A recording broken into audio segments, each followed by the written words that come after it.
দাঁড়ান একটা আমার ভিডিও গাড়ি করি। রাত 10টায় ওরে সবাই আমরা বিএমত চিনি, আপনাকে ওই জন্য ফোন হ্যাঁ? দিলাম। চলে যাবো। এগুলা স্মৃতি হয়ে থাকিবে যে কার ক্যাঙ্গে শুই নিছি। ওকে বাড়ি বাড়ি যায়। হ্যাঁ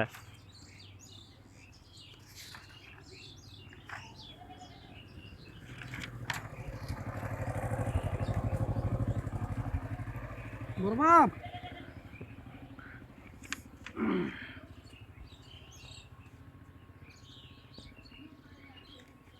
সুবল আমার ব্যাংকের লোন নেছে লোন।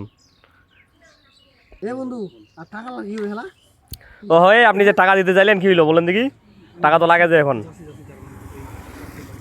হ্যাঁ ওই আর দেখ কি গল্প শোনাবো তুই জানিস আমি যে আসলাম না ওইখানটা অনেক টাকা টাকাটা দিয়ে দিলে খাই